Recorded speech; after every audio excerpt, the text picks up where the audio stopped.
হরে কৃষ্ণ। আজকে আমি উপস্থিত হয়েছি নবম বিষ্ণুপদায় কৃষ্ণ পৃষ্ঠাভূতলে শ্রীমতী জয় পতাকার সম্মুখীন পদায় নিতাই কৃপা প্রদানী গৌড় কথা ধামোদয় নগর গ্রামতারিণী।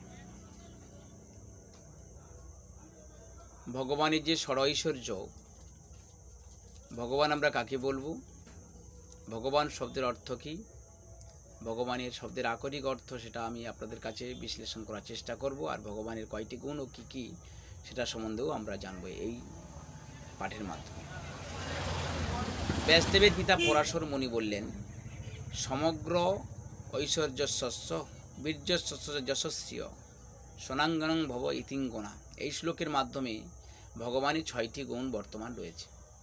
সেটি কি কি না, সমগ্র ঐশ্বর্য, সমগ্র বীর্য, সমগ্র শ্রী, সমগ্র জ্ঞান, সমগ্র বৈরাগ্য এবং সমগ্র কি, এই যে 6টা গুণ ভগবানের মধ্যে রয়েছে, সেই 6টা ঐশ্বর্য এবং এই 6টা শ্রীয় এবং শ্রী সুন্দর, এই 6টা ঐশ্বর্য ভগবানের রয়েছে। অনলি ভগবানের মতো আর অন্য কারোর এই সমস্ত ঐশ্বর্য থাকতে পারে না। পৃথিবীর অন্য কেউ ব্যক্তি, ব্রহ্মা এবং মহেশ্বর ভগবানের সমকক্ষে থাকেন, কিন্তু তারাও দাবি করতে পারে না যে আমাদের মধ্যে এই গুণগুলো বিদ্যমান রয়েছে।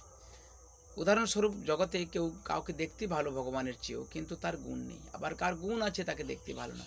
যার শ্রী আছে তার বীর্য নেই, যার বীর্য আছে তার জ্ঞান নেই, যার জ্ঞান আছে তার বৈরাগ্য নেই।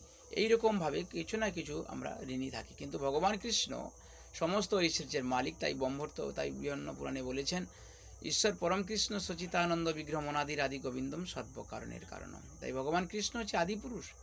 আর ভগবানকে আকরিক অর্থ হচ্ছে ভগবান। ওই সন্ধি বিচ্ছেদ করলে ভগৎ শব্দের অর্থ হলো ঐশ্বর্য, বান শব্দের অর্থ অধিকারী, অর্থাৎ যার মধ্যে ষড়ৈশ্বর্য বর্তমান থাকেন তিনি হচ্ছেন ভগবান।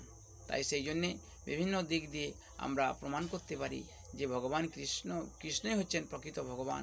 কেননা ব্রজেন্দ্র নন্দন যেই শচীসুত হইল হই, বলরাম হইল নিতাই। তাই ভগবান কৃষ্ণ হচ্ছে ঈশ্বর। পর একটা শ্লোকে রয়েছেন ভাগবতমে যে, এতে চাংশ কলাপুংস কৃষ্ণস্তু ভগবান স্বয়ং ইন্দ্রারি ব্যাকুল লোকং মিলান্তি যুগে যুগে। যত সমস্ত অংশ, যত সব কলা রয়েছে তার মধ্যে শ্রেষ্ঠ হচ্ছেন ভগবান কৃষ্ণ, যা তার মধ্যে অন্য কারোর মধ্যে বিদ্যমান বর্তমান নেই। এবং ভজনে লিখেছেন ভক্তিন ঠাকুর, অবতারী সার গোরাবতার কেননা ভজেনু তারে। অর্থাৎ ভগবান চৈতন্য মহাপ্রভুর মধ্যে সমস্ত গুণ বিদ্যমান এবং রাধাকৃষ্ণের মিলিত তনুরূপে তিনি কলিযুগে এলেন। তাই ভগবান আমরা এই যে অবতার রূপে যে এসেছেন সেগুলোকে আমরা প্রমাণ করি এবং পুজো অর্চনা করব, এবং আমাদের ভক্তির প্রথম স্তর এবং ভক্তির যে কোনো স্তর আমরা তৈরি করতে আমাদের ভগবানের চরণ কমলে গুরুর মাধ্যমে গ্রহণ করা উচিত। হরে কৃষ্ণ।